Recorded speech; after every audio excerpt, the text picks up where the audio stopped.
As 2022 draws to a close, Raleigh has already seen a decade-high number of vehicle thefts in the city.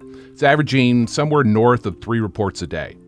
Welcome to the Daily Download. I'm Travis Fain, and today's deep dive conversation is with Ali Ingersoll, WRAL's investigative data reporter. She combs through public records, wades through spreadsheets, and drills down to find stories in the numbers that surround us. Ali, welcome. Hey, Travis. Thanks for having me. Absolutely. All right. So you and another reporter here, Davey Bland, dug into City of Raleigh car theft data as part of a project called Crosstown, which is a broader journalism thing. We'll talk about that later. But for now, tell us what you found about car thefts, specifically in the City of Raleigh. Yeah, so we wanted to look at a 5-year period from January 1st to November 15th and look at the same period for all of those years. And so we were able to find that between then, there was a 54% increase, almost 54% increase in motor vehicle thefts reported to Raleigh Police. So there have been about 1,100 this year, which is a lot of car thefts, really, if you think about it.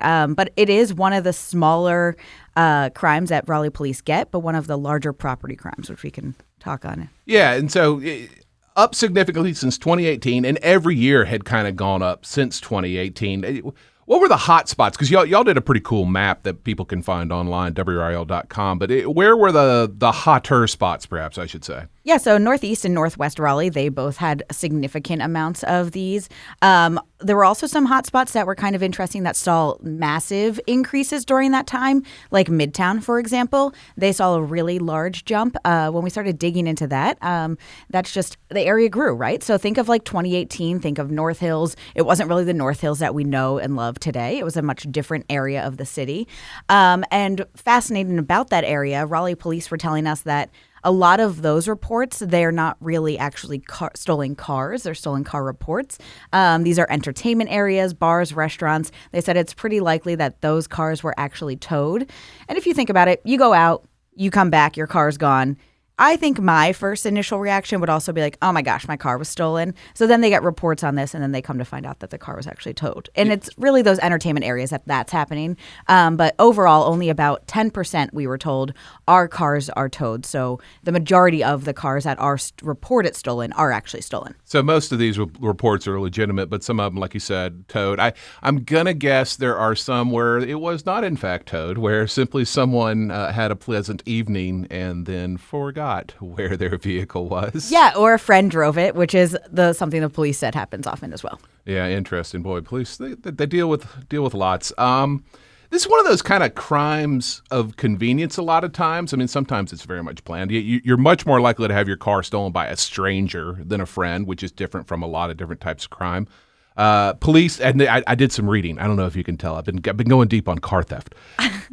You're more likely to recover your vehicle than you are cash or guns if that gets stolen from you. Obviously, it's a bigger thing. But I want to connect this to another story that one of our colleagues did. And this is out of Durham earlier this year. The city had reports of 211 guns stolen from January through June of this year.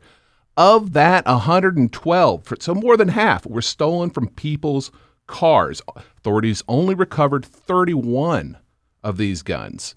One car had 5 guns stolen from it. One woman that we interviewed for this story said she left her car unlocked. So, I mean, it's kind of hard to believe people would be that irresponsible. But, I mean, what you've heard from police is that people absolutely are that irresponsible, right? Yeah, that's exactly what we're hearing, that people are leaving their cars unlocked. And that's exactly how it's happening.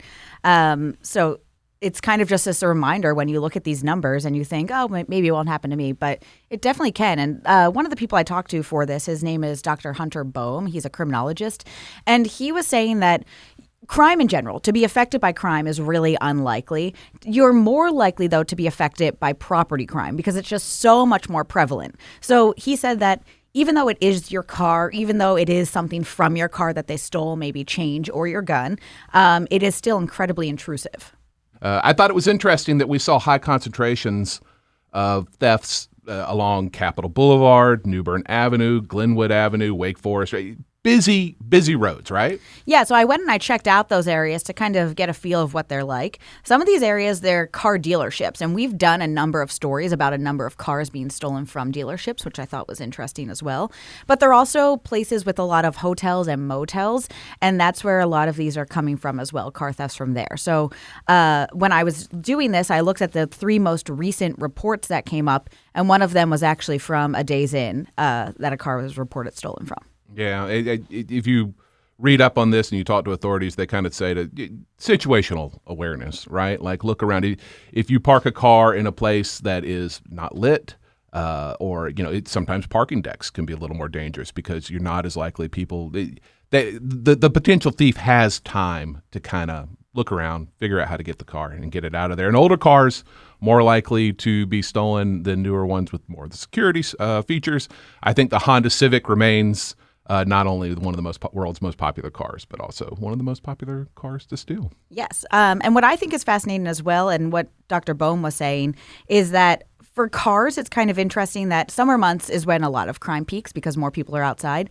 He said something to keep an eye on with car thefts and thefts from cars is during the winter because of people leaving their cars running, maybe if they're running in somewhere. So that's something to be mindful of as we're just kind of, going through these colder months now. Looking at the data, though, right in front of me, we have not really seen that trend here. So we have actually seen it go down, but I mean, it is still 65 degrees in Raleigh, so I'm not sure if your car is actually running while you're running into a convenience store. Right, not as much need to keep the car warm. Right. We're going to take a little bit of a break, and we're going to come back. We're going to talk a little bit more about the journalism behind this and kind of just how you use data, and we here at WRAL use data pretty much every day as we search through the news. So stick with us. We'll be right back.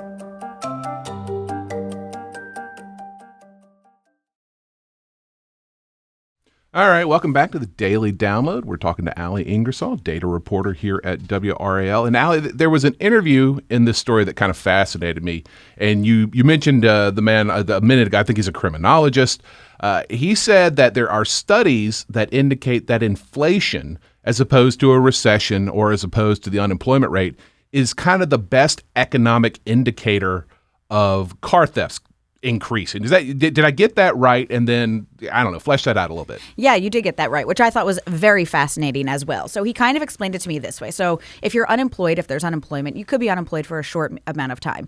But with inflation, and what happens with that is that all of the items that you're used to buying, they're all going up, but not really your pay usually. So you're paying significantly more. You're outside of your budget. And so people are looking for different avenues now to generate another income. And he said this is really when we start to see these big ticket items that can be resold on the black market increase in theft. So that includes cars, because there is a high value. If you steal a car and you're able to resell that somewhere, you can get a significant amount of money for that. And for some people, that could really boost their income for a certain amount of time, and that could help them during this time of inflation. Yeah, and you might think, well, my car is XYZ, it's not worth much, but the parts in it might Exactly. be. And a lot of times that's what happens is these things get chopped down into parts, resold, and that would, of course, be more difficult to recover.